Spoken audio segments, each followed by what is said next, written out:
Hi, I'm Kevin Hill, and today I thought we would do something totally different, and it's kind of to celebrate hitting our 300,000 subscribers. That's really exciting, and I just wanted to say thank you guys so much. It's really fun for me. And anyway, to celebrate, I thought we would do a quick question and answer video. Nothing crazy, something kind of fun. Hopefully you'll enjoy seeing it. All right, let's jump right into the video.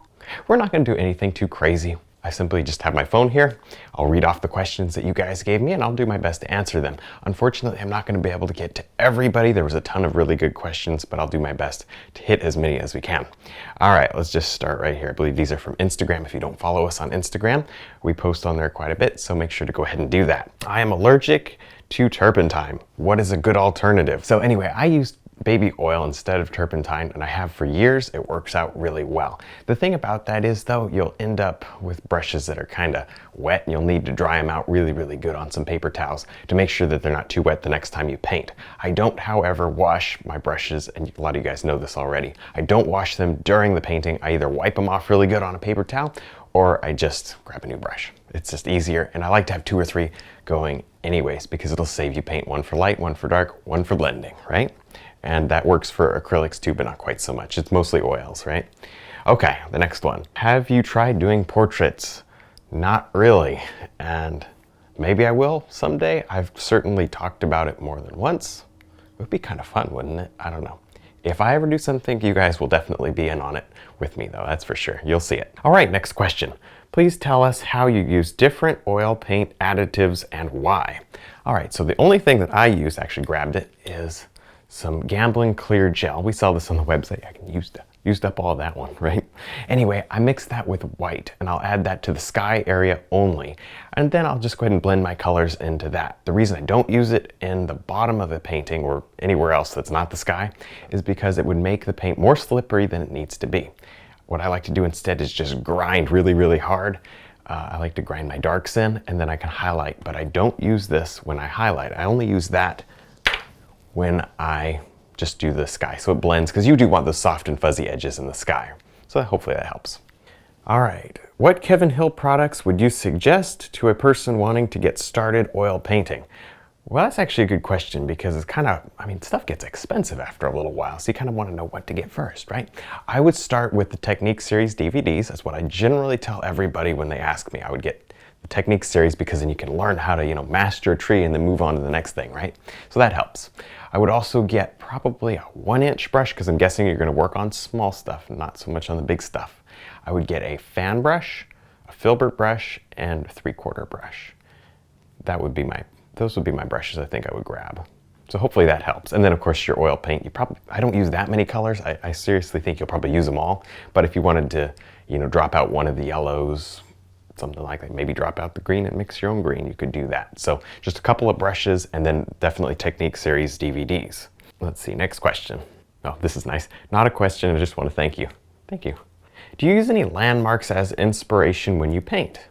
Well, actually, sometimes, not always. Every once in a while, we'll take a picture. Either Sophie will take a picture or I'll take, usually Sophie, right? And I'll go ahead and paint that. A lot of the times we do that with our ocean paintings, but every once in a while, landscape. But a lot of the times, I just I'll take 2 or 3 photos that I like and I'll kind of make one painting out of it. That tends to be how most of the stuff is done. So hopefully that helps. How do you make trees far away but still detailed and realistic? How do you transition that into the close trees? It's a good question because transitioning the background into the foreground has, for me at least, been one of the kind of more tough things to get. So what I like to do is I use soft colors and I use a lot of blue tones in the background. Use warm colors and more contrast in the foreground because, of course, the darker stuff tends to come forward. As far as linking the background to the foreground, that helps to have a good composition. That'll really help. For the most part, you don't want to just chop it off with a tree line. You want to integrate the tree line with the grasses, and Sophie will put some pictures up so you can kind of see what I mean. And we've got, trees interlaced and around, or waterfall that goes from the back and moves to the front, something like that, just to bring you in without like a weird seam. And I do understand what you mean because that was a big deal for me too, trying to link the background to the foreground. All right, I like this one. Is it a lot of pressure to produce a painting that thousands will see? Well, that's interesting. Not so much, I think. In fact, I didn't really think about it till I read this question. Not so much because I've been doing it very slowly over so many years. You know, at first, my first couple videos, right, I would have been lucky if 10 people saw it. So no, I've kind of transitioned into more people very gradually over the years. So I haven't really thought a lot about the difference, but I guess it's to thank you guys for your amazing support, because wow, that is pretty cool. But no, I'm not really too nervous about it. I have a lot of fun. It's just fun. All right, the next question is, what is your favorite size canvas to use? Well, for oils, I almost always use 18 by 24. They film really well. And also when we built the easel, we built it kind of to just accommodate that size, not much else. So that kind of works out. But also for acrylic, I like, it's 14 by 18, generally because I think for acrylics, it works a little better to have a slightly smaller canvas. You can do big ones. People do big ones all the time, and I have too, but I just find it easier to film the smaller ones with acrylic. It's kind of something I do. But anyway, so 14 by 18 and 18 by 24 are what I use the most. What is your favorite painting to teach people? That's a really good question. I think my favorite might be Spring Melt. That DVD is really fun. I think that's my favorite because it's easy for people to get that one. Like, you know, just a couple of practice tries maybe, but you can really make a nice painting with that one, and it's so easy. The techniques on it are simple, but the painting looks complicated. So Spring Melt, if you're gonna pick one, I think that's my favorite one. Am I going to teach my kid how to paint? Yes, if he wants to, but you know, not gonna be pushy if he wants to. Hopefully he wants to, right? How is life going as a father? A little bit crazy, but great. The next set of questions comes from Facebook, so if you don't follow us there, be sure to go check us out, and then you get updates when we do things like this. All right, this is actually a really good question. What are the main differences that you're going to see in the different grades of paint? So if you're not familiar with the different grades, there's student grade, professional grade, and everything else in between, right? So on the student grades, you'll notice that they're so weak in pigments, you can't do anything with them. That's generally number one. Plus, you'll pick up a tube of yellow, you squirt it out, and it'll be one consistency, and you pick up a tube of brown or whatever other color, it'll be different consistency, and it's that way all the way through the paint. It's just the way it is. I mean, it's not a big deal, but that's the student grade paint. The more difficult part is the pigment in that. And on the other end is the really expensive artist grade paint, which I don't use. That stuff is so richly pigmented that for me personally, I don't know if anybody else has had different experiences, but for me personally, it's so much pigment that I can't layer it while it's wet. It just goes crazy. One color eats up the next color, and it's just too much pigment. Never would think that's a problem, but it is. So we land right in the middle, and that's what the Gamblin 1980 paint is. It's right in the middle. It's very good quality, very consistent, but the pigment's not so rich that you can't use it. So hopefully that helps. If you're going to do a portrait or something over 6 months, I would recommend the professional paint probably. Not like I've done that. In your YouTube videos, what are you looking down at when you look down to the left? All right, that's actually interesting. I am looking at some sort of a reference. If I'm painting from a real photograph, and usually I tell you guys when I am, I'll put it actually on the screen. I'm looking at that photo. I keep it down and to the left. That's where it is, right where my pencil. If I reload, I can see it. It's easier that way.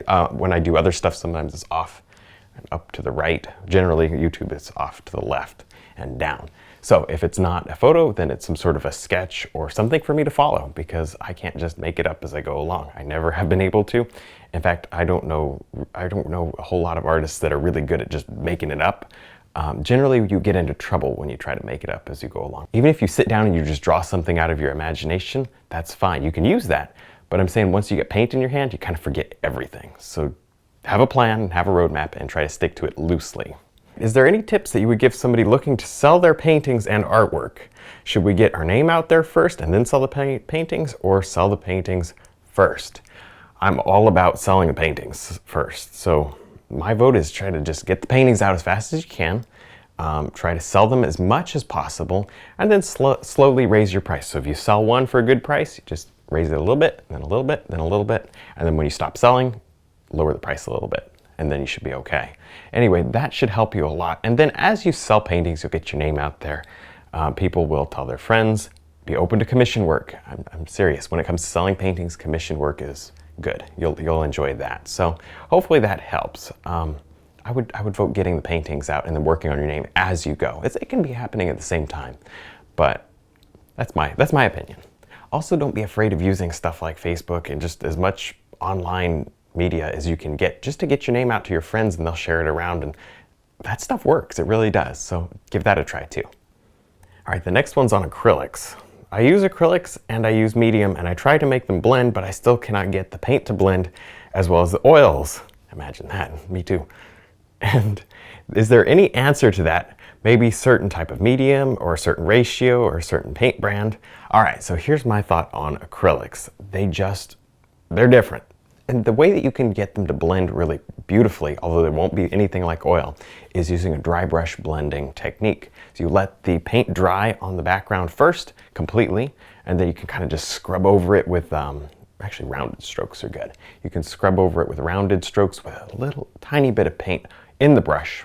Even though it's called dry brush blending, the paint's pretty wet, and it just acts as a bit of a glaze, and that's the most controlled and safe way to blend acrylics.